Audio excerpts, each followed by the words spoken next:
கண்ணியத்திற்கும் மிகுந்த மரியாதைக்கும் உரித்தான அல்லாஹ் நல்லடியார்களே, பத்ர் யுத்தக்களத்தின் வெற்றி செய்தியோடு நாம் மகிழ்வோடு அமர்ந்திருக்கின்றோம். யுத்தக்களத்திலிருந்து திரும்புகின்ற சஹாபாக்கள் ஹஜ்ரத் பெருமானார் ஸல்லல்லாஹு அலைஹி வஸல்லம் அவர்கள், ஒரு 313 சஹாபாக்கள் யுத்த களத்திலிருந்து திரும்பியதற்கு பின்பாக இன்று வரைக்கும் சஹாபாக்களிலே மிகச்சிறந்த அந்தஸ்தை அல்லாஹ் அவர்களுக்கு கொடுத்தார். அதற்கு முன்பு வரைக்கும் அவர்களுக்கு முன்பாக ஏதாவது ஒரு விஷயத்தை பேசுவதாக இருந்தால் மற்ற சஹாபாக்கள் கவனித்து பேசுவார்கள். காரணம், அவர்கள் பத்ரிலே கலந்து கொண்ட சஹாபி. எதையாவது சொல்வதாக இருந்தாலும் கூட மிக உஷாராக கவனித்து சொல்பவர்களாக இருந்தார்கள். காரணம், அல்லாஹ் ஜல்ல சுப்ஹானஹு தஆலா பத்ர் சஹாபாக்களுக்கு அவ்வளவு அந்தஸ்தை வழங்கி இருந்தான்.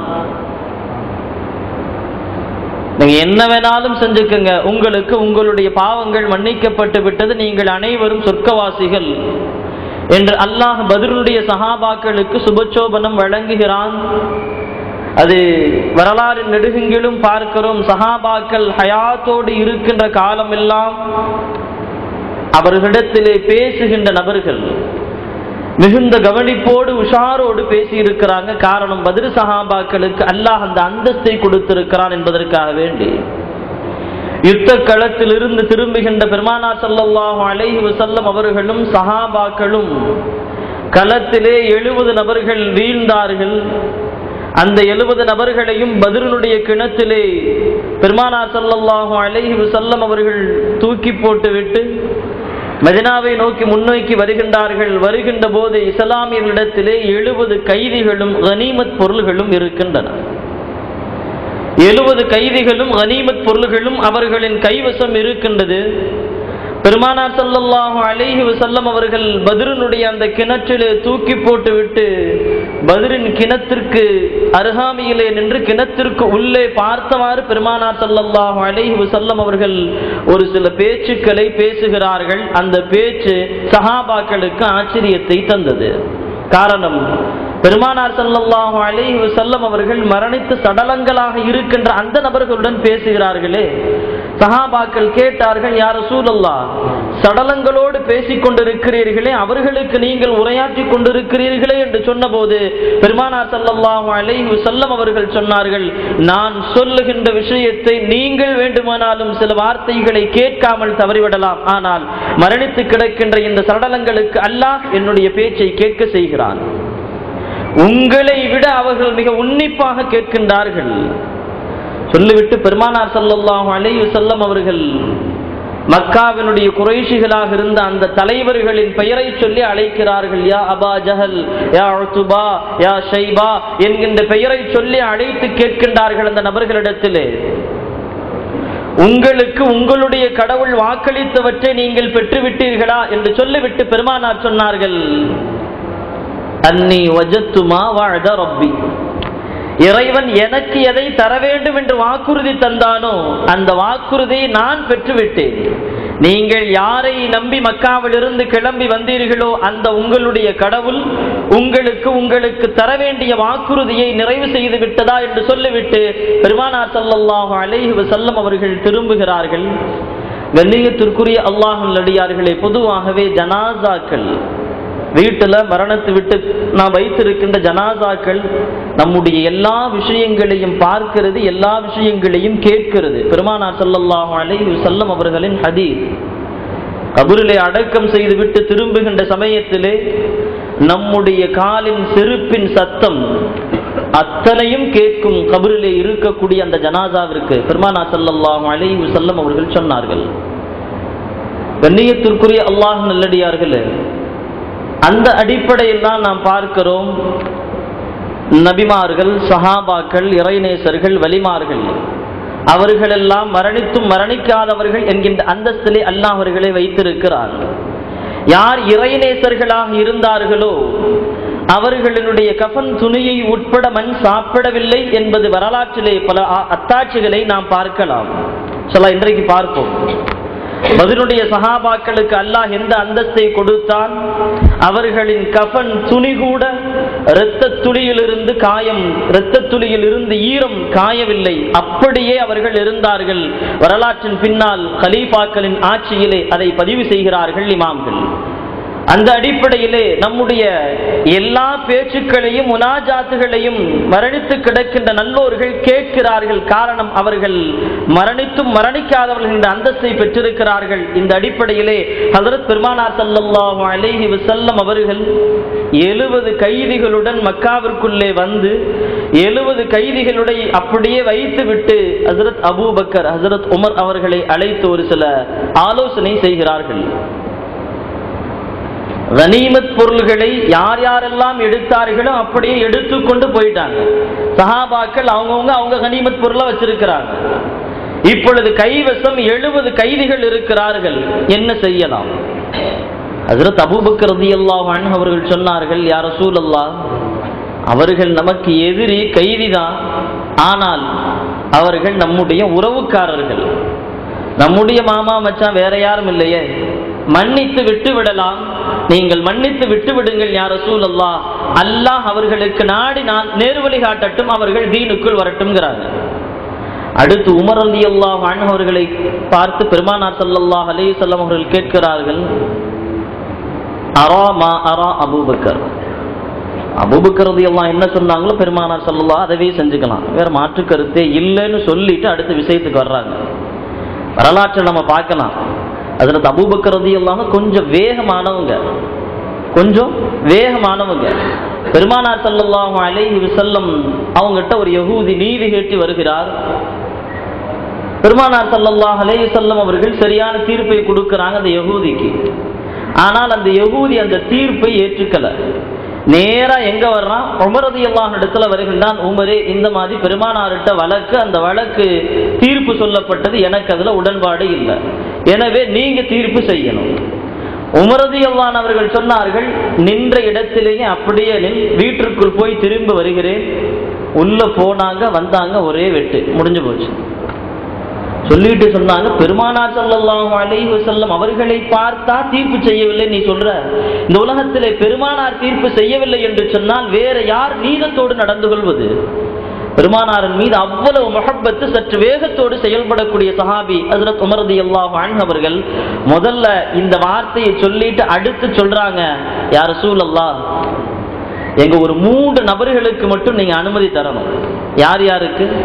உமர், எனக்கு, ஹம்சாவுக்கு, அலிக்கு, இந்த 3 நபர்களுக்கு மட்டும் அனுமதி தரணும். பெருமானார் கேட்டாங்க, உமரே என்ன அனுமதி? இல்ல, எங்க சாச்சா, என் தம்பி, அந்த அலி ரலியல்லாஹுடைய மாமாலாம் அங்க இருக்கிறாங்க, 70 கைதிகள்ல அவங்களும் ஒருத்தர். இப்ப நாங்க என்ன செய்யணும் அப்படின்னா, அவங்கள மன்னிச்சுனா விடக்கூடாது. எங்க ஒவ்வொருத்தையும் அந்த ஒவ்வொரு நபரையும் கொடுங்க, நாங்கள் அந்த ஒவ்வொரு நபரையும் வெட்டணும். அவங்களை இங்கேயே சோழியை முடிச்சிருவோம், இங்கேயே வெட்டிடுவோம். ஹஜ்ரத் உமர் ரலியல்லாஹு அவர்கள் கேட்கிறார்கள், பெருமானார் ஸல்லல்லாஹு அலைஹி வஸல்லம் அவர்கள் அமைதியோடு இருக்கிறார்கள். சொல்லிட்டு ஹஜ்ரத் உமர் ரலியல்லாஹு அவர்கள் சொல்லுகின்றார்கள், யா ரசூலல்லாஹ், காரணம் என்ன அப்படின்னா, அவங்கள பழி வாங்கணும் நோக்கம் அல்ல, எதிரிகளை அழிக்க வேண்டும் என்கின்ற நோக்கம் எல்லாம் எனக்கு இல்லை.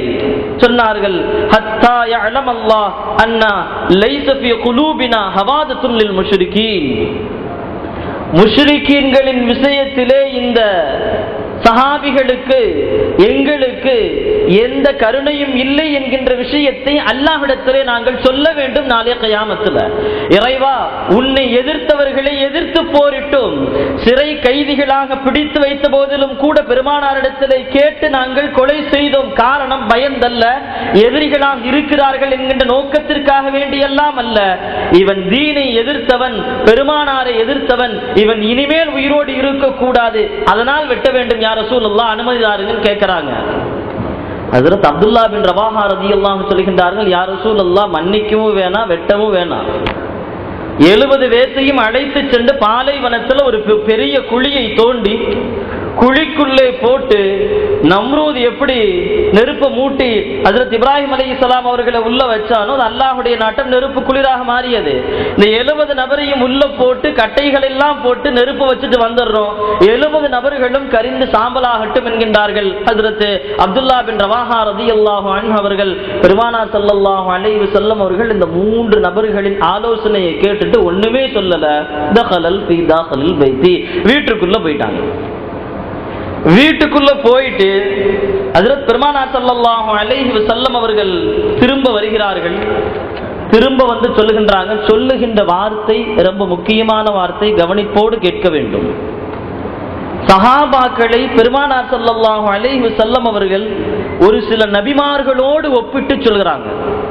ஹஜ்ரத் அபூபக்கரையும் உமரையும் நீங்கள் இந்த நபியை போன்றவர்கள் என்று ஒப்பிட்டு சொல்கிறார்கள். ஒப்பிட்டு சொல்லக்கூடிய பெருமானாரின் வார்த்தைகளிலே நாம் எடுத்துக்கொள்ள வேண்டிய விஷயம், அல்லாஹ் ஜல்ல சுப்ஹானஹு தஆலாவும் பெருமானார் ஸல்லல்லாஹு அலைஹி வஸல்லம் அவர்களும் சஹாபாக்களுக்கு எந்த அந்தஸ்தை வழங்கி இருந்தார்கள், அந்த அந்தஸ்தோடு சஹாபாக்கள் இருந்தார்கள், மரணித்தார்கள் என்கின்ற செய்தியை நாம் நம்முடைய மனதிலே ஆழமாக பதிவு வைத்துக் கொள்ள வேண்டும். காரணம், எங்களுக்கு குர்ஆனும் ஹதீஸும் மட்டுமே இந்த உலகத்திலே போதுமானவை என்கின்ற அந்த வார்த்தைகளுக்கு ஒரு விடியலாக இந்த வார்த்தைகளை சொல்லி காட்டுகின்றேன். பெருமானார் ஸல்லல்லாஹு அலைஹி வஸல்லம் அவர்கள் வீட்டிலிருந்து வெளியே வந்து ஹஜ்ரத் அபூபக்கர் ரலியல்லாஹு அன்ஹு அவர்களை பார்த்து சொன்னார்கள், அபூபக்கரே, நீங்க யாரை போல தெரியுமா?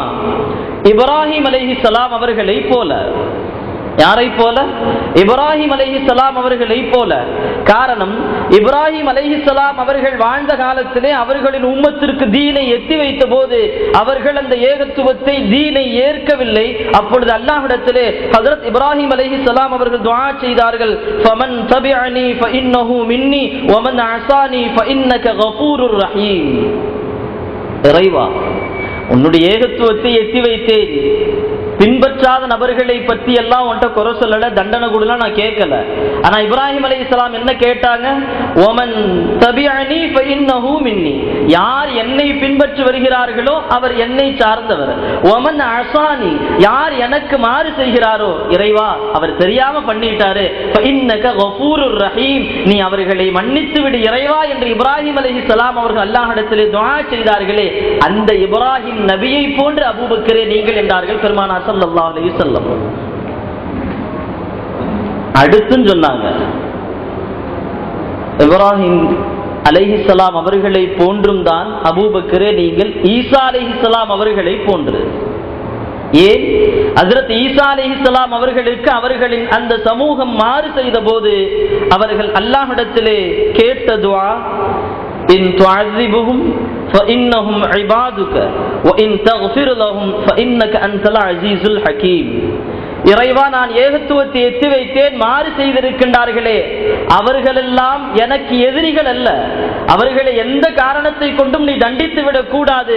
ஈசா அலைஹிஸ்ஸலாம் அல்லாஹ்விடத்திலே கேட்டார்கள், இன்னஹும் இபாதுக, இறைவா அவர்களெல்லாம் உன்னுடைய அடியார்கள், உன்னுடைய அடிமைகள், உன்னுடைய அடியார்களாக இருக்கிறார்கள். எஜமானனாக இருக்கின்ற நீ உன்னுடைய நபி ஈசா அலைஹிஸ்ஸலாம் அவர்கள் சொல்லுகின்ற இந்த ஏகத்துவத்தை ஏற்கவில்லை என்பதற்காக வேண்டி நீ அவர்களை தண்டித்து விடாதே. இறைவா, அவர்களெல்லாம் உன்னுடைய அடியார்கள், அவர்களை நீ மன்னித்து விடு, ஃபஇன்னக அன்தல் கஃபூருர் ரஹீம், நீ மன்னிக்க கூடியவனாக இருக்கிறாய் என்று ஈசா அலைஹிஸ்ஸலாம் அவர்கள் சொன்னார்களே, அந்த ஈசா நபியை போன்றவர்கள் நீங்கள் என்றார்கள் பெருமானார் ஸல்லல்லாஹு அலைஹி வஸல்லம் அவர்கள். இந்த 2 சுபசோபனத்தையும் பெருமானார் ஸல்லல்லாஹு அலைஹி வஸல்லம் அவர்கள் அபூபக்கர் ரலியல்லாஹு அன்ஹு அவர்களை பார்த்து சொல்கின்றார்கள். அடுத்து நேரா எங்க வர்றாங்க? உமர் ரலியல்லாஹு அன்ஹுக்கு வர்றாங்க. உமர் ரலியல்லாஹு அன்ஹு அவர்களுக்கு வருகிறார்கள். வந்து சொல்கிறார்கள், உமரே, நீங்க யார் போல தெரியுமா? நூஹ் அலைஹிஸ்ஸலாம் அவர்களை போன்று. காரணம், 950 ஆண்டுகள் அழைத்ததற்கு பின்பாக யாருமே தீனை ஏற்கல என்ற உடனேயே ஹஜ்ரத் நூஹ் அலைஹிஸ்ஸலாம் அவர்கள் அல்லாஹ்விடத்திலே துஆ கேட்டார்கள், ரப்பி லா ததர அலல் அர்து மினல் காஃபிரீன தய்யாரா, இறைவா இவனை யாரையும் விட்டுறாத, ஒட்டுமொத்தமா அழிச்சிரு. இவனை மட்டுமல்ல, இவனை நீ விட்டனா இதுக்கப்புறம் இவன் குழந்தையை பெற்றெடுப்பான், இவன் பெற்றெடுக்கிற எல்லா குழந்தைகளும் உனக்கு மாறு செய்யும், எனவே இவனை முழுமையா அழிச்சிரு என்று ஹஜ்ரத் நூஹ் அலைஹிஸ்ஸலாம் அவர்கள் துஆ கேட்டார்கள். அந்த நூகை போன்ற உமரே நீங்கள். அடுத்து திரும்பவும் ஹஜ்ரத் உமர் ரலியல்லாஹு அன்ஹு அவர்களை பார்த்து பெருமானார் ஸல்லல்லாஹு அலைஹி வஸல்லம் சொன்னாங்க, நீங்க மூசா அலைஹிஸ்ஸலாம் அவர்களை போன்று. காரணம், மூசா அலைஹிஸ்ஸலாம் எல்லா இடத்திலே துஆ கேட்டார்கள், ரப்பனா துமிஸ் அலா அம்வாலிஹிம் வஷ்துத் அலா குலூபிஹிம், இறைவா அவர்களின் பொருளை எல்லாத்தையும் அழித்து விடு. ஃபிரௌனுடைய கூட்டம் எல்லாத்தினுடைய பொருளை, சொத்து பத்துக்களை எல்லாத்தையும் அழித்து விடு, அவர்களின் உள்ளத்திலே உன்னுடைய பயத்தை கொடு, ஹௌஃபை கொடு என்று ஹஜ்ரத் மூசா அலைஹிஸ்ஸலாம் அவர்கள் கேட்டார்கள். அந்த மூசா அலைஹிஸ்ஸலாம் அவர்களை போன்றவர்கள் நீங்கள் என்று உமர் ரலியல்லாஹு அன்ஹு அவர்களுக்கு பெருமானார் ஸல்லல்லாஹு அலைஹி வஸல்லம் அவர்கள் சொல்றாங்க. இது பத்ருடைய கைதிகளின் விஷயத்திலே பெருமானார் ஸல்லல்லாஹு அலைஹி வஸல்லம் அவர்கள் ஆலோசனை செய்த போது சொல்லுகின்ற வார்த்தைகள் வரலாறுகளிலே பார்க்கிறோம். ஹஜ்ரத் அபூபக்கர் ரலியல்லாஹு அன்ஹு அவர்களும் உமர் ரலியல்லாஹு அன்ஹு அவர்களும் அதற்கு அப்புறமாக பெருமானாருடைய பதிலை கேட்டுவிட்டு திரும்பி போறாங்க. அடுத்த நாள் காலை உமர் அவர்கள் வருகின்றார்கள். ஹஜ்ரத் அபூபக்கர் ரலியல்லாஹு அன்ஹு அவர்களும் பெருமானார் ஸல்லல்லாஹு அலைஹி வஸல்லம் அவர்களும் வீட்டிலே அமர்ந்து அழுது கொண்டிருக்கிறாங்க. உமர் ரலியல்லாஹு கேட்கிறாங்க, மா அபு கைக்குமா, ஏன் என்னாச்சு, ரெண்டு பேரும் ஏன் அழுகிறீங்க? பதிலே சொல்லல ரெண்டு பேரும். பெருமானாரும் அழுகிறார்கள், ஹஜ்ரத் அபூபக்கர் ரலியல்லாஹு அன்ஹு அவர்களும் அழுகிறார்கள். உமர் ரலியல்லாஹு அவர்கள் காரணம் கேட்கின்றார்கள், யா ரசூலல்லாஹ் என்ன காரணம் சொன்னீங்கன்னா, ஃபஇன் வஜத்துல் புகா ல அபகைது லா அபகி, காரணம் தெரிஞ்சா நான் அழுகுவேன், எனக்கு அழுக வரல அப்படின்னா தபா கைத்து, அழுகிற மாதிரினாச்சும் நடிப்பனே, ஏதாவது சொல்லுங்களே காரணம், ஏன் ஒண்ணுமே சொல்லாம நீங்க ரெண்டு பேரும் அழுது கொண்டிருக்கிறீர்கள் என்று கேட்டபோது சூரத்துல் அன்ஃபாலிலே அல்லாஹ் ஒரு சில ஆயத்துக்களை கண்டித்து இறக்கினான். எந்த ஆயத்து? சஹாபாக்கள் கனிமத் பொருள்களை அப்படியே அவரவர்கள் எடுத்தவர்கள் எடுத்துட்டு போயிட்டாங்க. நீ கவனிக்க வேண்டிய விஷயம், அல்லாஹ்விற்காக வேண்டி யுத்த களத்திலே தன் உயிரை கொடுக்க துணிந்த சஹாபாக்கள் விஷயத்திலே அல்லாஹ் இறக்கின்ற இந்த ஆயத்து. இந்த ஆயத்திலே நாம் தெரிந்து கொள்ள வேண்டிய விஷயம், எந்த காரணத்தை கொண்டும் அல்லாஹ் ரசூலை மறந்து உலகை ஆசைப்பட்டு விடக் கூடாது என்கின்ற விதத்திலே அல்லாஹ் இந்த ஆயத்தை இறக்குகின்றான். அல்லாஹ் ஜல்ல சுப்ஹானஹு தஆலா இறக்கிய அந்த ஆயத்தை பெருமானார் ஸல்லல்லாஹு அலைஹி வஸல்லம் அவர்கள் ஹஜ்ரத் உமர் ரலியல்லாஹு அன்ஹு இடத்திலே ஓதி காட்டுகின்றார்கள், மா கான லில் நபியின் அன் யகூன லஹு அஸ்ரா, எந்த நபிக்கும் கைதியை பிடித்து வைப்பதற்கு, கைது செய்வதற்கு உரிமை இல்லை, உரிமை கிடையாது. 70 கைதிகள் இருக்கிறார்கள், பிடித்து வைப்பதற்கு உரிமை இல்லை.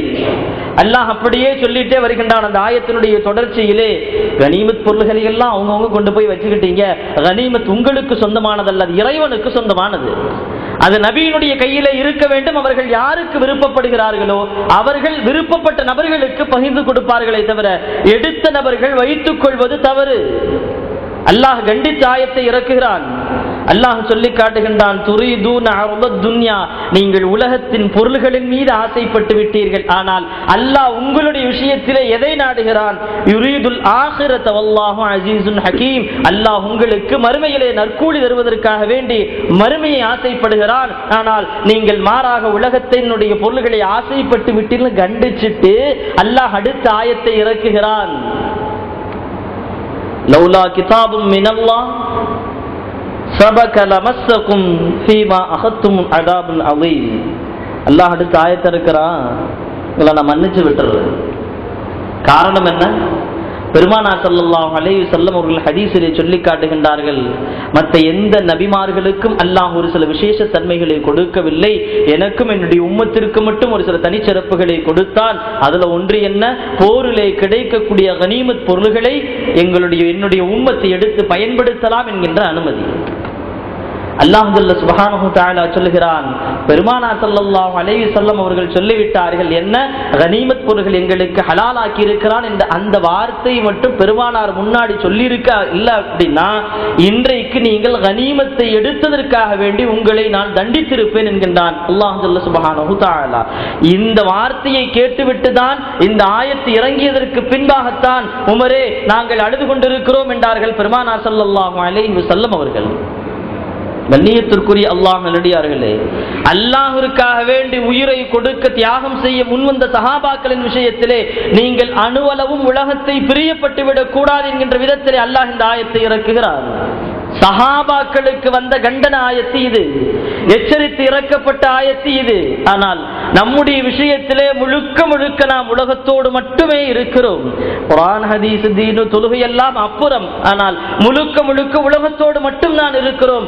இறைவன் நமக்கு கொடுத்திருக்கின்ற நியமத்து, இறைவன் நமக்கு வழங்கி இருக்கின்ற அந்த அருட்கொடைகளுக்கு நாம் விளங்கி இறைவனுக்கு சுக்ர் செய்திருக்கின்றோமா?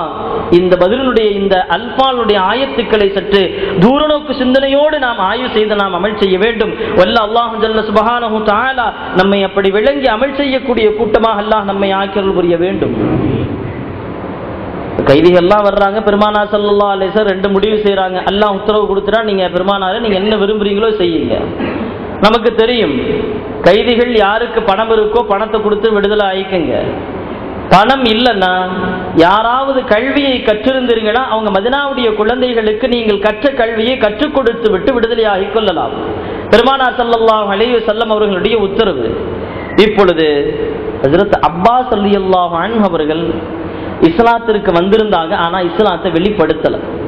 காரணம், அவங்க பெருமானார் ஸல்லல்லாஹு அலைஹி வஸல்லம் அவர்களுடைய மிக நெருக்கமான சொந்தம். அதே மாதிரி மக்காவுடைய தலைவர்களில் முக்கியமான தலைவர். இஸ்லாத்தை வெளிப்படுத்தினால் இவர்கள் விடமாட்டார்களான்னு பயந்துக்கிட்டு இவங்க போருக்கு வர்றாங்க. அந்த போர்ல கைது செய்யப்படுறாங்க. இஸ்லாமிய படையில 70 நபர்கள் ஹஜ்ரத் அப்பாஸ் அவங்களும் ஒருத்தவங்க கைது செய்யப்பட்டு இருக்கிறார்கள். பெருமானார் ஸல்லல்லாஹு அலைஹி வஸல்லம் அவர்கள் பத்ரில் இருந்து திரும்பி அன்றைய இரவு தூங்கவே இல்லை. ஹஜ்ரத் இப்னு உமர் ரலியல்லாஹு அன்ஹு அறிவிக்கின்றார்கள், பெருமானார் ஸல்லல்லாஹு அலைஹி வஸல்லம் அவர்கள் அன்றைய இரவு தூங்கல. காரணம் கேட்கப்படுகிறது, எனக்கு என்னுடைய சாச்சா அப்பாஸ் அவங்களுடைய அந்த முனங்கள் சத்தம் கேட்கிறது, எங்க இருக்கிறாங்க நான் பார்க்கணும். பெருமானார் ஸல்லல்லாஹு அலைஹி வஸல்லம் ஒரு அன்சாரி சஹாபி சொல்கின்றார்கள், யா ரசூலல்லாஹ், அவர்களை கொல்ல வேண்டும். பெருமானார் ஸல்லல்லாஹு அலைஹி சொல்லி காட்டுகின்றார்கள், வேண்டாம், அவர்களை நீங்கள் மன்னித்து விட்டு விடுங்கள், அல்லாஹ்விற்காக வேண்டி. பெருமானார் ஸல்லல்லாஹு அலைஹி வஸல்லம் அவர்களை கைது செய்ததை விடுவித்ததற்கு பின்பாகத்தான் பெருமானார் ஸல்லல்லாஹு அலைஹி வஸல்லம் சென்று தூங்கினார்கள் என்கின்ற வரலாறை பார்க்கிறோம். இங்க ஹஜ்ரத் அப்பாஸ் அவர்கள் இங்கே இருக்கிறாங்க. மக்காவில் ஒரு இன்சிடென்ட், ஒரு நிகழ்ச்சி நடக்குது. என்ன? அபூ லஹப் இந்த பதிலுடைய களத்திற்கு வரல. காரணம், வந்தால் கொலை செய்யப்படுவோம் என்பது அவனுக்கு உறுதியாக தெரியும். எனவே ஹிஷாம் என்கின்ற ஒரு நபரை அவன் இந்த யுத்த களத்திற்கு அவனுக்கு பகரமாக அனுப்புகிறான். காரணம், ஹிஷாமிற்கு, அந்த நபருக்கு அபூ லஹப் 4000 திர்ஹம்களை கடனாக கொடுத்திருந்தான். நீ எனக்கு கடன்லாம் திருப்பி தர வேணாம், எனக்கு பதிலாக நீ பதிலுக்கு போய் சண்டை போட்டு வா. இந்த அபூ லஹபிற்கு பெருமானார் ஸல்லல்லாஹு அலைஹி வஸல்லம் அவர்கள் மக்காவில் இருந்து அந்த பத்ர் இருந்து வெற்றி பெற்ற அந்த செய்தி அபூ லஹபிற்கு வருகிறது. இந்த செய்தியை கவலையுடன் கேட்டு வந்து விட்ட அபூ லஹப் ஹஜ்ரத் அப்பாஸ் ரலியல்லாஹு அன்ஹுடைய வீட்டினுடைய வாயிற்படியில வெளியில உட்கார்றான். இப்ப வீட்டுக்குள்ள அப்பாஸ் ரலியல்லாஹு அன்ஹுடைய அடிமை ஹஜ்ரத் அபூ ராஃபி ரலியல்லாஹு அன்ஹு அவர்கள் இருக்கின்றார்கள். அவர்கள் தான் இந்த செய்தியை சொல்லி காட்டுகின்றார்கள். அப்பாஸ் ரலியல்லாஹு அன்ஹு அவர்கள் அங்கே பத்ருக்கு யுத்தத்திற்கு சென்று இன்னும் திரும்பி வரல, நாங்கள் வீட்டிலே இருக்கிறோம். அபூ லஹப் வீட்டினுடைய வாயிற்படியிலே அமர்ந்து வெளியிலே பேசிக் கொண்டிருக்கிறான். அப்பொழுது அபூ சுஃபியான் ரலியல்லாஹு அன்ஹு அவர்கள் வருகின்றார்கள். அபூ சுஃபியான் ரலியல்லாஹு அன்ஹு விஷயத்தை சொல்கின்றார்கள். அபூ லஹபிலே விஷயம் தெரியுமா?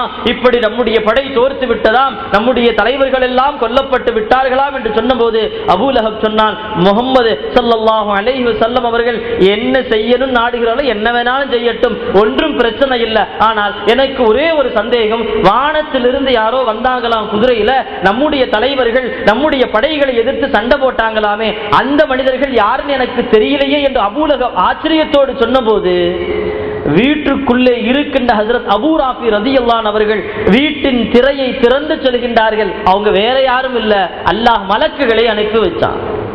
மலக்குகளை அனுப்பி வைத்தான். அபூ லஹபே அவங்க தான் சண்டை போட்டாங்கன்னு சொன்ன உடனேயே அபூ லஹபுக்கு கோபம் வருது, வேகமா அடிக்கின்றான்.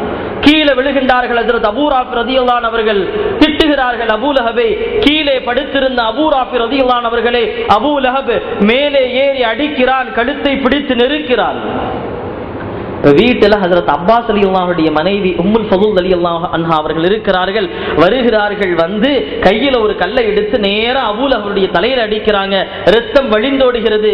சொல்லுகின்றார்கள், அபூ ராஃபினுடைய எஜமானன் என்னுடைய கணவன் ஹஜ்ரத் அப்பாஸ் அவர்கள் இல்லாத நேரத்திலே வந்து நீ வீட்டிலே சர்ச்சை செய்கின்றாயா, வெளியே போ என்று தொடர்ந்து அடிக்கின்றார்கள். அபூ லஹப் அந்த இரத்தத்தோடு அப்படியே வருகின்றான். வரலாற்றிலே பார்க்கிறோம், பத்ருடைய யுத்த களத்திலே நான் சென்றால் ஷஹீதாகி விடுவேன் என்று பயந்து பின்தங்கி அபூ லஹபிற்கு அல்லாஹ் நோயை கொடுத்தான். அந்த நோயிலே அவன் மரணித்தான். மரணித்ததனுடைய விளைவு என்ன தெரியுமா? அவன் பெற்றெடுத்த மக்கள் கூட அபூ லஹபை 3 நாட்களாக அடக்கம் செய்யாமல் அப்படியே வீட்டில் வச்சிருந்தாங்க. யார் பெருமானார் ஸல்லல்லாஹு அலைஹி வஸல்லம் அவர்களை எதிர்த்தார்களோ அல்லாஹ் அவர்களுக்கு கொடுக்கக்கூடிய மிகப்பெரிய தண்டனை. காரணம் என்ன? அபூ லஹப் இறந்ததற்கு பின்பாக அவனுக்கு பக்கத்துல யாருமே போக முடியல. அவ்வளவு நாற்றம். அபூ லஹபினுடைய சடலத்தில் இருந்து அவ்வளவு நாற்றம், யாரும் கிட்ட போக முடியல. அவர் பெற்றெடுத்த மக்கள் உட்பட. கடைசியில் என்ன செய்யறாங்க? அபூ லஹப் நம்ம இங்க வச்சோம்னா அவனுடைய உடலில் இருந்து வெளிப்படக்கூடிய நாற்றம் நம்முடைய உடலுக்கு கேடு விளைவித்து விடும் என்ற நோக்கில அபூ லஹப தூக்கல, யாரும் சுமக்கல. மக்கள் எல்லாம் ஒன்று சேர்ந்து, மக்கத்து குறைஷிகள் காபீர்கள் எல்லாம் ஒன்று சேர்ந்து சில பேர் தண்ணியை ஊற்றி தள்ளுவோங்கிறாங்க. யார்? அபூ லஹபுடைய சடலத்தை தண்ணியை ஊற்றி தள்ளுகிறார்கள். சில நபர்கள் கல்லெறிந்து தள்ளுகிறார்கள். தூரத்திலே மக்காவினுடைய வெளிப்பகுதியிலே ஒரு குழி தோண்டப்பட்டிருக்கிறது. அந்த கல் எரிந்து எரிந்து எரிந்து ஏதோ பாலு மாதிரி அப்படி எரிந்து கொண்டு அபூ லஹபை அந்த குழிக்குள்ளே தள்ளுகின்றார்கள், மூடுகிறார்கள். வரலாற்றிலே இமாம் இப்னு கதீர் ரஹ்மத்துல்லாஹி அலைஹி அவர்கள் சொல்கின்றார்கள், பெருமானாரை யாரெல்லாம் எதிர்த்தார்களோ, பெருமானாரை யாரெல்லாம் அழிக்க வேண்டும் என்று கங்கணம் கட்டிக் கொண்டு இருந்தார்களோ அல்லாஹ் அத்துணை நபர்களுக்கும் மிக இழிவான மரணத்தை தருந்தான். அபூ ஜஹலுக்கு அல்லாஹ் ஜல்ல சுப்ஹானஹு தஆலா யுத்த களத்திலே சிறிய வாலிபர்களை கொண்டு கொலையை கொடுத்தான். அதே போன்ற அபூ லஹபிற்கு பெருமானாரை எதிர்த்ததின் காரணமாக அவனுக்கு மிக இழிவான மரணத்தை கொடுத்தான். அவன் பெற்றெடுத்த மக்களும் கூட அவனை வெறுத்தார்கள் சடலமாக இருக்கின்ற சமயத்திலே. காரணம், பெருமானாரை எதிர்த்ததின் காரணமாக அல்லாஹ் கொடுத்த தண்டனை என்கின்றார்கள் இமாம்கள். பெருமானார் ஸல்லல்லாஹு அலைஹி வஸல்லம் அவர்கள் யுத்த களத்துல யாருக்கு காசு இல்லையோ அவங்க எல்லாம் கல்வியை கற்றுக் கொடுக்கலாங்கிறாங்க. அதுல அல் ஹாரிஸ் என்கின்ற ஒரு முஷ்ரிக், அவர் பெருமாட்ட சொல்லி கேட்டார், யார் ரசூலல்லாஹ், எனக்கு ஒண்ணுமே தெரியாது, எனக்கு கல்வியும் இல்லை அறிவும் இல்லை, ஆனா கையில காசும் இல்லை, இப்ப நீங்க என்ன செய்ய போறீங்க? பெருமானார் ஸல்லல்லாஹு அலைஹி வஸல்லம் அருகில கூப்பிட்டு உட்கார வச்சு சொன்னாங்க, உன்னுடைய மனைவிட்ட காசை கொடுத்து வீட்டுக்கு பின்னாடி புதைச்சு வச்சுட்டு வந்திருக்கிற, வர்றப்ப நீ மனைவிட்ட என்ன சொன்ன?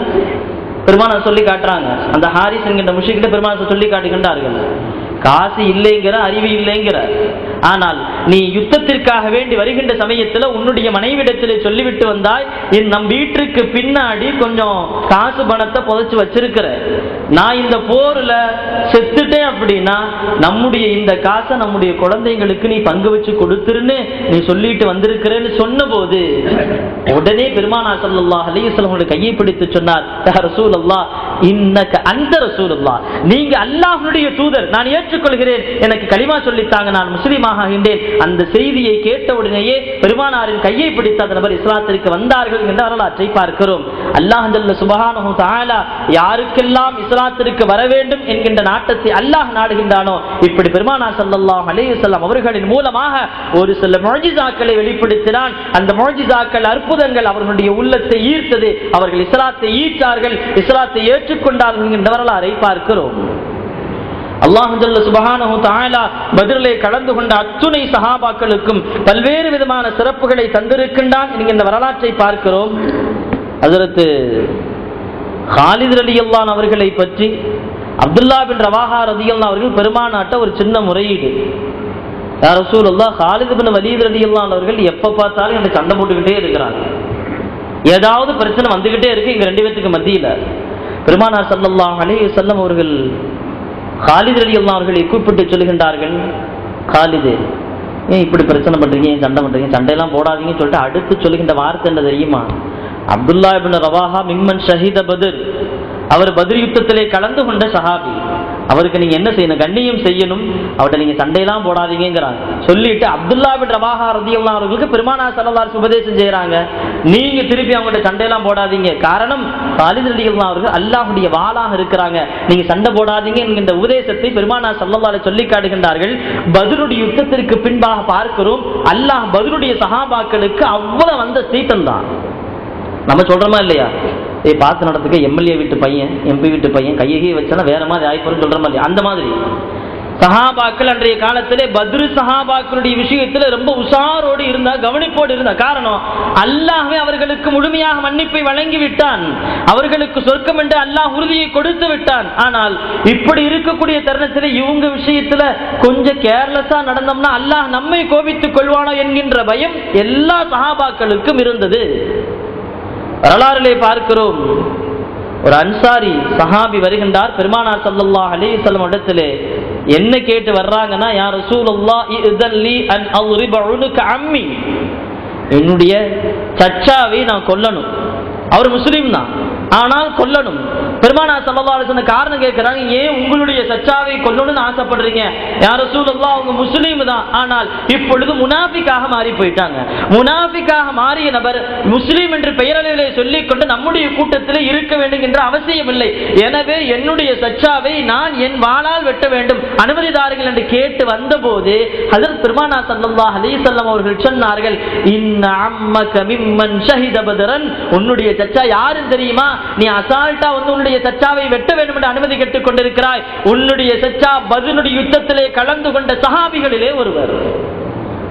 சொல்லிட்டு பெருமானார் ஸல்லல்லாஹு அலைஹி வஸல்லம் அவர்கள் அந்த சஹாபிக்கு சொல்லி காட்டுகின்றார்கள், அல்லாஹ் நாடினால் அவர்களை மன்னிப்பார். பத்ருடைய சஹாபாக்களின் விஷயத்திலே நாம் எதையும் சொல்ல முடியாது. முனாஃபிக்காக ஆகியிருந்தாலும் கூட அல்லாஹ் நாடிவிட்டால் உன்னுடைய சச்சாவை அல்லாஹ் மன்னிப்பான். எனவே அது குறித்து என்னிடத்திலே நீங்கள் மீண்டும் பேச வேண்டாம் என்று பெருமானார் ஸல்லல்லாஹு அலைஹி வஸல்லம் அவர்கள் அனுப்பி வைக்கின்றார்கள் என்ற வரலாறை பார்க்கிறோம். அல்லாஹ் ஜல்ல சுப்ஹானஹு வ தஆலா இந்த பத்ரு சஹாபாக்களுக்கு அநேக சிறப்பை, அநேக புகழை சேர்ப்பித்து தந்தான் என்பதோடு மட்டுமல்ல, பத்ரு சஹாபாக்களினுடைய பெயரை உச்சரித்த நாவுகளுக்கும் அல்லாஹ் வெற்றியை கொடுத்தான், மகிழ்ச்சியை கொடுத்தான் என்கின்ற வரலாறை பார்க்கிறோம். கேரளாவிலே இருக்கக்கூடிய அந்த பள்ளி, இந்தியாவினுடைய முதல் பள்ளி, வரலாறு எடுத்து பார்த்தால் தெரியும், சேரமான் பெருமானுடைய அந்த பள்ளி. அவர் முஸ்லிம். வரலாற்றிலே இப்படி எழுதப்படுகிறது, அவர் பெருமானார் காலத்திலே வாழ்ந்த மன்னர் என்று. பெருமானார் ஸல்லல்லாஹு அலைஹி வஸல்லம் எடுத்த முஷ்ரிக்குகள் கேட்டாங்க, நீங்க அந்த நிலவை பிளந்தீங்கன்னா நாங்க இஸ்லாத்திற்கு வரணும் அப்படின்னு. பெருமானார் ஸல்லல்லாஹு அலைஹி வஸல்லம் அவர்கள் இங்கிருந்து நின்று கொண்டு விரலை அசைத்தார்கள். நிலவு இரண்டாக பிளந்தது. யாருமே இஸ்லாத்திற்கு வரல, கேட்ட நபர் யாருமே இஸ்லாத்திற்கு வரல. வரலாற்றிலே இந்த குறிப்பு இருக்கிறது, சேரமான் பெருமான் இஸ்லாத்திற்கு வந்தார். காரணம் என்னன்னா, பின்னாடி அவருக்கு இந்த செய்தி வருகிறது, பெருமானார் ஸல்லல்லாஹு அலைஹி வஸல்லம் அவர்கள் தான் இந்த நிலவை பிளந்தார்கள் என்ற செய்தி வருகிறது. வந்தோனி இஸ்லாத்தை ஏற்றுக்கொள்கிறார். காரணம் என்ன அப்படின்னா, கேரளாவிலே நின்று கொண்டு நிலவு பிளப்பதை அவர் பார்க்கிறார். நிலவு பிளக்கக்கூடிய அந்த காட்சியை பார்க்கிறார். பார்த்து விட்டு அதை ஞாபகத்தில் வைத்துக் கொள்கிறார். பின்னால் அவருக்கு செய்தி வருகிறது, மக்கத்தினுடைய குறைஷிகள் குப்பார்கள் பெருமானாரிடத்திலே கேட்டார்கள், பெருமானார் இங்கிருந்து நிலவை பிளந்தார்கள் என்ற போது இவர் சொன்னார், லா இலாஹ இல்லல்லாஹ் முஹம்மது ரசூலுல்லாஹ் என்று. இவருடைய படைக்கும் எதிரிகளுக்கும் ஒரு மிகப்பெரிய யுத்தம் நடக்கிறது.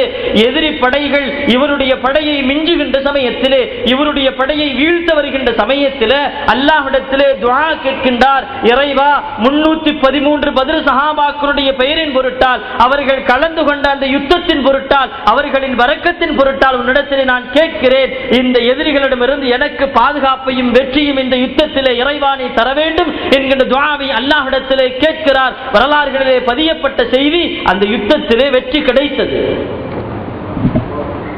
யுத்தத்திலே வெற்றி கிடைத்தது. காரணம், பத்ரு சஹாபாக்களுடைய பெயரை சொல்லி அல்லாஹ்விடத்திலே கேட்ட அந்த துஆவை அல்லாஹ் அங்கீகரித்தான், வெற்றியை தந்தான் என்கின்றார்கள் வரலாற்று ஆசிரியர்கள். கண்ணியத்திற்குரிய அல்லாஹ் நல்லடியார்களே, அல்லாஹ் ஜல்ல சுப்ஹானஹு வ தஆலா பத்ரு சஹாபாக்களுடைய பெயரை சொல்லக்கூடிய அந்த நாவுகளுக்கு அல்லாஹ் அப்படிப்பட்ட ஒரு மகிழ்ச்சியை, வெற்றியை தந்தான் என்கின்ற வரலாற்றை பார்க்கிறோம். அதில் பெருமானார் ஸல்லல்லாஹு அலைஹி வஸல்லம் அவர்கள் சொல்லுகின்றார்கள், அதில் ஜுபைர் ரலியல்லாஹு அன்ஹு அவர்களையும் அலி ரலியல்லாஹு அன்ஹுவையும் அழைத்து சொல்றாங்க ஒரு விஷயம். என்ன? நமக்கெல்லாம் தெரிந்த மிக பிரபலியமான செய்தி. ஹாத்திப் இப்னு அபீ பல்தா ரலியல்லாஹு அன்ஹு அவர்கள் ஹிஜ்ரி 8 மக்காவுடைய வெற்றிக்கு முன்பாக ஒரு சின்ன ஒரு கடிதம் எழுதுறாங்க மக்காவிற்கு. என்ன கடிதம்? ஃபத்ஹ் மக்கா ஹிஜ்ரி 8, பெருமானார் ஸல்லல்லாஹு அலைஹி வஸல்லம் அவங்களுடைய படையோடு கிளம்பி வரப்போறாங்க. நீங்கள் எல்லாம் பாதுகாப்பா இருந்துக்கங்கன்னு இந்த கடிதத்தை யாருக்கு அனுப்புறாங்க? இவங்களுடைய குடும்பம் அங்கே இருக்கிறது. அந்த குடும்பத்திற்கு இந்த கடிதத்தை அனுப்புகிறார்கள். யாரின் மூலமாக? ஒரு பெண்ணை வாடகைக்கு எடுத்து இந்த கடிதத்தை மக்காவிலே இன்ன ஏரியாவிலே இன்ன குலத்தை சார்ந்த இந்த பெண்மணி இடத்துல கொடுத்துருங்கன்னு சொல்லி அனுப்புறாங்க. ஹஜ்ரத் ஹாத்திப் பின் அபீ பல்தா ரலியல்லாஹு அன்ஹு அவர்கள் பெருமானார் ஸல்லல்லாஹு அலைஹி வஸல்லம் அவர்களுக்கு அல்லாஹ் வஹீயின் மூலமாக அறிவித்து தருகிறார். ஹஜ்ரத் பெருமானார் அவர்கள் ஜுபைர் அவர்களையும் அலி அவர்களையும் அழைத்து சொல்றாங்க, நீங்க போய் இந்த இடத்திற்கு சென்றீர்கள் என்று சொன்னால் ஒட்டகத்திலே ஒரு பெண்மணி சென்று கொண்டிருப்பாள், அந்த பெண்மணி இடத்திலே ஒரு கடிதம் இருக்கும், அந்த கடிதத்தை பெற்று வாங்கன்னு சொல்லி அனுப்புறாங்க. ரௌலத ஹாஹா என்கின்ற அந்த இடம். அந்த இடத்திற்கு வந்தபோது பெருமானார் சொன்னபோது பார்க்கிறார்கள், அதில் ஜுபைர் ரலியல்லாஹு அன்ஹு அவர்களும் அலி ரலியல்லாஹு அன்ஹு அவர்களும் ஒட்டகத்தின் மீது ஒரு பெண் பயணித்து போய் கொண்டிருக்கிறாள். ரெண்டு பேரும் போனாங்க, இறங்குனாங்க. அந்த பெண்மணி இறங்கினால் கேட்டாங்க, உன்னிடத்தில் ஒரு கடிதம் இருக்குதாமே கொடு அப்படின்னு. அந்த பெண்மணி சொன்னாங்க, என்கிட்ட எந்த கடிதமும் இல்லை, என்கிட்ட எந்த கடிதமும் கிடையாது. ஹஜ்ரத் அலி ரலியல்லாஹு எவ்வளவோ கேட்டு கேட்டு பார்த்தாங்க, இல்லை உங்ககிட்ட ஒரு கடிதம் இருக்கிறது, மக்காவிற்கு இன்ன நபருக்கு கொடுப்பதற்காக வேண்டி நீ போய் கொண்டிருக்கிறாய், அந்த கடிதத்தை கொடுத்துரு என்கிட்டன்னு கேட்கிறாங்க. இந்த பெண்மணி கொடுக்கல. ஹஜ்ரத் அலி ரலியல்லாஹு கடைசியா ஒரு வார்த்தை தான் சொன்னாங்க. சொன்னது எங்கள் நாயகம் பெருமானார் ஸல்லல்லாஹு அலைஹி வஸல்லம். அவர்கள் சொன்ன வார்த்தை ஒருபோதும் பொய்யாகாது. இந்த இடத்திலே ஒரு பெண்மணி போவாள், அவரிடத்திலே கடிதம் இருக்கும் என்றார்கள். சரியா அந்த இடத்திலே நாம் இருக்கிறோம், கடிதத்தை கொடுத்து விடு. பெண்மணி அப்பொழுதும் மறுக்கிறார். சொன்னார்கள், இதற்கு மேல பேச்செல்லாம் ஒண்ணும் கிடையாது, ஒட்டுமொத்த ஆடையையும் உருகிவிட்டு நிர்வாணமாக ஆக்கிவிட்டு அந்த கடிதத்தை நான் எடுத்து செல்வேன். காரணம் பெருமானாருடைய உத்தரவுன்னு சொன்ன போதுதான் அந்த பெண்மணி தன்னுடைய கொண்டைக்குள்ள இருந்து கடிதத்தை எடுக்கிறார். கொண்டைக்குள் இருந்து கடிதத்தை எடுத்து கொடுக்கிறார். பெருமானார் ஸல்லல்லாஹு அலைஹி வஸல்லம் இடத்துல ஹஜ்ரத் அலி ரலியல்லாஹு அன்ஹு இந்த கடிதத்தை கொண்டு போய் கொடுக்கறாங்க. வரலாற்றிலே பார்க்கிறோம், ஹஜ்ரத் உமர் ரலியல்லாஹு அன்ஹு அவர்களுடைய காலத்திலே அந்த பெண்மணி தீனை ஏற்றார்கள். காரணம் என்ன? அந்த பெண்மணி இடத்திலே கேட்கப்படுகிறது, நீங்க ஏன் தீனை ஏற்றீங்கன்னு கேட்கப்படுகின்ற சமயத்துல இப்னு ஹஜர் அஸ்கலானி ரஹ்மத்துல்லாஹி அவருடைய அந்த விரிவுரையில எழுதுகின்றார்கள், அந்த பெண்மணி சொன்னார்கள், நான் பெருமானார் அவர்களை பார்த்து நான் தீனை ஏற்றுக்கல, எனக்கு இந்த ஈமானை இஸ்லாத்தை ஏற்க வேண்டும் என்கின்ற ஆசை ஏன் வந்தது தெரியுமா? ஹஜ்ரத் அலியும் ஹஜ்ரத் ஜுபைர் ரலியல்லாஹு அன்ஹு அவர்களும் என்னிடம் சொன்ன ஒரே வார்த்தை. என்ன வார்த்தை? எங்களை பார்த்து பெருமானார் சொன்னாங்க, இந்த இடத்துல பெண்மணி இருப்பாங்க, கடிதம் வாங்கிட்டு வாங்கன்னு சொன்ன அந்த ஒற்றை வார்த்தைக்காக வேண்டி அங்கிருந்து கிளம்பி வந்து என்னை விடாமல் என்னிடத்திலே கடிதத்தை எடுத்து சென்றார்கள். அந்த பெருமானாரின் வார்த்தைக்கு முக்கியத்துவம் கொடுத்த சஹாபாக்களின் பண்புதான் என்னை இஸ்லாத்திற்கு ஈர்த்தது. நான் கலிமா சொன்னேன், இஸ்லாத்திற்குள் வந்தேன் என்கின்றார்கள் அந்த பெண்மணி. கடிதம் ஹஜ்ரத் பெருமானார் ஸல்லல்லாஹு அலைஹி வஸல்லம் இடத்திலே கொடுக்கப்படுகிறது. பெருமானார் ஸல்லல்லாஹு அலைஹி வஸல்லம் அவர்கள் ஹாத்திப் பின் அபீ பல்தா ரலியல்லாஹு அன்ஹு அவர்களை அழைத்து கேட்கின்றார்கள், என்ன ஆச்சு, ஏன் இப்படி நம்முடைய ரகசியத்தை செய்தியை நீங்கள் அனுப்பினீர்கள் என்று கேட்டபோது, யா ரசூலல்லாஹ், இந்த கடிதத்தை நம்முடைய எதிரிகளுக்கு நான் அனுப்பல, மக்காவுடைய குறைஷிகளுக்கு நான் கொடுத்து அனுப்பல, என்னுடைய குடும்பம் அங்கே இருக்கிறது, நீங்க கொஞ்சம் பாதுகாப்பா இருந்துக்குங்கன்னா சொல்லி அனுப்பினேன் என்று சொன்ன போது உமர் ரலியல்லாஹு அன்ஹு பக்கத்துல இருக்கிறாங்க. யா ரசூலல்லாஹ் அவருக்கு உமர் ரலியல்லாஹு அன்ஹு கோபத்துல வர்ற ஒரே வார்த்தை இந்த ஒரு வார்த்தை மட்டும் தான் இருக்கு. வரலாறுல பார்த்தோம்னா தெரியும், வேற எந்த வார்த்தையுமே வரையாது. யா ரசூலல்லாஹ் அவருக்கு உனக்கு வெட்டிடுவோமா, சொல்லி முடிச்சிடும், வேணாம், இந்த ஒரு வார்த்தை தான். அவர் எதிர்கெடுத்தாலும் உமர் ரலியல்லாஹு கேட்கக்கூடிய இந்த வார்த்தை இது ஒண்ணுதான். அங்க பார்த்து கேட்கின்றார்கள் பெருமானார் ஸல்லல்லாஹு அலைஹி வஸல்லம் அவர்கள், யா ரசூலல்லாஹ் வெட்டிடுவோமான்னு கேட்கிறாங்க. பெருமானார் ஸல்லல்லாஹு அலைஹி வஸல்லம் வேணாம் முறை விட்டுருங்கன்னு திரும்பவும் கேட்கிறாங்க. யா ரசூலல்லாஹ், நமக்கு இவர் மாறு செய்து விட்டார், ஹாத்திப் பின் அபீ பல்தா இதோடு உயிரோடு இருக்க வேண்டாம், வெட்டி விடுவோம் என்று சொன்னபோது பெருமானார் ஸல்லல்லாஹு அலைஹி வஸல்லம் அவர்கள் சொன்னார்கள், உமரே, ஹாத்திப் பின் அபீ பல்தா யாரு தெரியுமா? பத்ரிலே கலந்து கொண்ட அந்த சஹாபி, அவர்களையா நீங்க வெட்ட போறீங்க என்று அனுமதி கேட்கிறீங்க? ஹஜ்ரத் உமர் ரலியல்லாஹு அன்ஹு அவர்கள் இந்த வார்த்தையை கேட்ட உடனே தேம்பி தேம்பி அழுகிறார்கள், யா ரசூலல்லாஹ், என்னை மன்னித்து விடுங்கள். கண்ணியத்திற்குரிய அல்லாஹ்வினுடையார்களே, அல்லாஹ் ஜல்ல சுப்ஹானஹு தஆலா பத்ரின் யுத்தத்திலே கலந்து கொண்ட அந்த சஹாபிகளுக்கு அவ்வளவு அந்தஸ்தை அல்லாஹ் தந்திருந்தான். பெருமானார் ஸல்லல்லாஹு அலைஹி வஸல்லம் அவர்களும் அந்த அந்தஸ்தை அவர்களுக்கு வழங்கி இருந்தார்கள். காரணம், முதல் யுத்தம், யுத்த களமோ பயிற்சியோ எதுவுமே இல்லை, நேர அல்லாஹ் ரசூலுக்காக வேண்டி களத்திலே இறங்கி ஷஹீதாக வேண்டும் என்கிற நோக்கத்தோடு வந்தார்களே, அந்த நோக்கத்திற்கு அல்லாஹ் கொடுத்த மிகப்பெரிய அன்பளிப்பு. சஹாபாக்களிலே மிகச்சிறந்த சஹாபாக்கள், அவர்களின் விஷயத்திலே எல்லா சஹாபாக்களும் மிகுந்த கவனத்தோடு நடந்து கொண்டார்கள் என்ற வரலாற்றை பார்க்கிறோம். ஹஜ்ரத் பெருமானார் ஸல்லல்லாஹு அலைஹி வஸல்லம் அவர்கள் மரணத்திற்கு பின்னால் வரலாற்றிலே பார்க்கிறோம், ஹஜ்ரத் முஆவியா ரலியல்லாஹு அன்ஹுடைய ஆட்சி காலம். அந்த ஆட்சி காலத்தில் அவங்க என்ன செய்யறாங்க, அவங்களுடைய ஆட்சி பகுதியில ஒரு ஓடையை வெட்டுகிறார்கள். அந்த ஓடையிலே தண்ணீர் போகிறது. தண்ணீர் போறதுக்காண்டி ஓடை வெட்டுறாங்க. இந்த தண்ணீருடைய ஓடை எங்க போகுது? உஹதிலே ஷஹீதான சஹாபாக்கள் அடங்கி இருக்கக்கூடிய அந்த கபிரிஸ்தான் வழியாக போகிறது. வரலாற்றிலே இமாம் இப்னு கஸீர் ரஹ்மத்துல்லாஹி அலைஹி அவர்கள் இந்த நிகழ்ச்சியை பதிவு செய்கின்றார்கள். இந்த ஓடை போகின்ற போது ஜாபிர் இப்னு அப்துல்லா ரலியல்லாஹு அவர்கள், அவர்களுடைய தந்தை அப்துல்லா ரலியல்லாஹுடைய கால் தெரிகிறது. எங்க? உஹதிலே அந்த கபரிலே அடக்கப்பட்டிருக்கிற அப்துல்லா ரலியல்லாஹுடைய கால் தெரிகிறது. ஜாபிர் ரலியல்லாஹுடைய அத்தா அப்துல்லா ரலியல்லாஹு அவர்கள் பத்ரிலே கலந்து கொண்ட சஹாபி, உஹதிலே கலந்து கொண்ட சஹாபி, உஹதிலே ஷஹீத் ஆகி இப்ப உஹது அந்த கபிரிஸ்தானிலே அடக்கம் செய்யப்பட்டிருக்கிறார்கள். இந்த செய்தி யாருக்கு கிடைக்கிறது? அதில் ஜாபிர் ரலியல்லாஹு அவர்களுக்கு கிடைக்கிறது. தன்னுடைய தந்தையை பார்க்க வேண்டும். எந்த நிலைமையில? கபரிலே இருக்கக்கூடிய அந்த நிலைமையிலே நான் என் தந்தையை பார்க்க வேண்டும் என்று அந்த ஆற்றை பின்தொடர்ந்து ஓடி ஓடி ஓடி வருகின்றார்கள். மக்காவிலே இருக்கக்கூடிய அந்த உஹதுனுடைய கபிரிஸ்தானை பக்கத்திலே வந்து பார்க்கிறார்கள். தன் தந்தை ஹஜ்ரத் அப்துல்லா ரலியல்லாஹு அன்ஹு அவர்கள், இன்னி ரஅய்து லம் அபுல்லு, என் தந்தையினுடைய கஃன் துணியை பார்த்தேன். என் தந்தையினுடைய கஃன் துணியிலே இரத்த கரையும் அந்த இரத்தமும் இன்னும் காயாமல் அப்படியே இருந்தது என்கின்றார்கள். இது எப்ப நடக்குது? 4 கலீஃபாக்களுடைய ஆட்சிதான் முடிஞ்சு பின்னாடி நடக்கின்ற வரலாறு. அல்லாஹ் ஜல்ல சுப்ஹானஹு தஆலா நல்லோர்கள், இறைநேசர்கள், சஹாபாக்களுக்கு இந்த அந்தஸ்தை வழங்கினான் என்கின்ற வரலாறை பார்க்கிறோம். இந்த செய்தியை ஹஜ்ரத் ஜாபிர் இப்னு அப்துல்லா ரலியல்லாஹு அன்ஹு அவர்களே அறிவிக்கின்றார்கள், என் தந்தையை நான் பார்த்தேன் என்று. கண்ணியத்திற்குரிய அல்லாஹ் நடிகார்களே, அல்லாஹ் ஜல்ல சுப்ஹானஹு தஆலா யாரெல்லாம் இந்த உலகத்திலே அவனுக்காக வேண்டி வாழ்கின்றோமோ, இறைவனுக்காக வேண்டி தன்னை அர்ப்பணித்துக் கொண்டார்களோ, அல்லாஹ் அவர்களுக்கு மரணத்திற்கு பின்பாக மிக உயர்ந்த வாழ்வை அல்லாஹ் தந்தான். இந்த கபரை அவர்களுக்கு புதுமா போல தூங்குற மாதிரி தூங்கக்கூடிய ஒரு கபிரிஸ்தானாக அல்லாஹ் அவர்களுக்கு ஆக்கி தந்தான் என்கின்ற வரலாற்றை பெருமானார் ஸல்லல்லாஹு அலைஹி வஸல்லம் அவர்களின் நபிமொழியின் மூலம் தாம் தெரிந்து கொள்கின்றோம். ஹஜ்ரத் உமர் ரலியல்லாஹு அன்ஹு அவர்கள் எல்லா விஷயத்திலும் வேகமா இருக்கிறவங்க. உமர் ரலியல்லாஹு அன்ஹுடைய ஆட்சி காலத்துல எப்பொழுதெல்லாம் கனிமத்துகள் கிடைக்கிறதோ, எப்பொழுதெல்லாம் கனிமத்துகள் அவர்களுக்கு கிடைக்கிறதோ, கிடைக்கக்கூடிய கனிமத்துல அதிகமான பகுதி யாருக்கு தான் கொடுப்பாங்க? பத்ரிலே கலந்து கொள்கின்ற சஹாபாக்களுக்கு தான் கொடுப்பாங்க. ஷாமில் இருந்தும் யமனில் இருந்தும் அவர்களுக்கு வெற்றி பெருக்கையோடு பல லட்சக்கணக்கான பொருள்கள் குவிகிறது.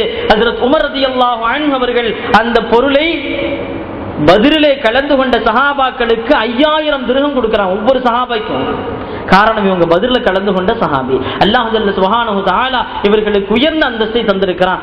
எனவே அவர்களுக்கு நாம் அதிகப்படியான அந்தஸ்தை தர வேண்டும் என்கிற அடிப்படையிலே 5000 திர்ஹமை அவர்களுக்கு கொடுக்கிறார்கள். மற்ற சஹாபிக்கெல்லாம் 2000 3000 தான். பத்ரிலே கலந்து கொண்டவங்களுக்கு 5000. ஹஜ்ரத் உமர் ரலியல்லாஹு அன்ஹு அவருடைய ஆட்சி காலத்துல பஹ்ரைன்ல ஹஜ்ரத் குதாமத்துல் மதுஊன் ரலியல்லாஹு அன்ஹு அவர்கள் கவர்னராக நியமிக்கப்படுகின்றார்கள். இந்த ஹஜ்ரத் குதாமா அவர்களை பற்றி ஹஜ்ரத் உமர் அவங்ககிட்ட ஒரு சின்ன ஒரு ரிப்போர்ட் வருது. என்ன ரிப்போர்ட்? ஹஜ்ரத் குதாமா இப்னு மதுஊன் ரலியல்லாஹு அன்ஹு அவர்கள் கத் ஷரிபல் ஹம்ர, அவங்க என்ன செஞ்சிட்டாங்க? ஹம்ரு குடிச்சிட்டாங்க செய்தி வருது. இந்த செய்தியை யார் கொண்டு வருகிறார்?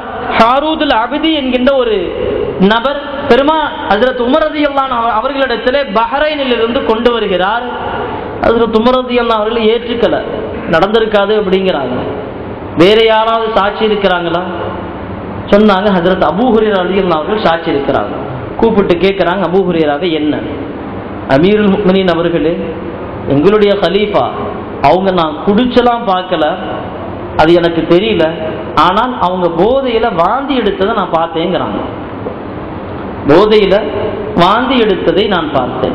உடனே ஹஜ்ரத் உமர் ரலியல்லாஹு அன்ஹு அவர்கள் யமனிலே இருக்கக்கூடிய அந்த கலீஃபாவிற்கு கடிதம் எழுதுகிறார்கள், நீங்க உடனே என்னை சந்திக்க வரணும், உடனே சந்திக்க வரணும். வருகின்றார்கள். ஹஜ்ரத் குதாமா இப்னு மதுஊன் ரலியல்லாஹு அன்ஹு அவர்கள் அமீருல் முஃமினீனை பார்ப்பதற்காக வர்றாங்க. வந்து நின்றோனே எந்த நபர் ஹஜ்ரத் உமர்கிட்ட செய்தி சொன்னாரோ, ஹாரூதுல் அபிதி என்கின்ற அந்த நபர் சொல்கின்றார், அகிம் அலா ஹாதா கிதாபல்லாஹ், அல்லாஹ் என்ன சட்டம் சொல்லியிருக்காங்க அந்த சட்டத்தை நீங்க நிறைவேற்றுங்க உமர் என்ன. ஹஜ்ரத் உமர் ரலியல்லாஹு அவர்கள் சொன்னார்கள், உன்னுடைய வேலை நீ சொல்லாச்சு, அதோட முடிச்சுக்கணும், இதுக்கு மேல எதுவும் பேசக்கூடாது. அமீருல் முஃமினீன் நான் தீர்ப்பு செய்து கொள்வேன், விலகி போன்றார்.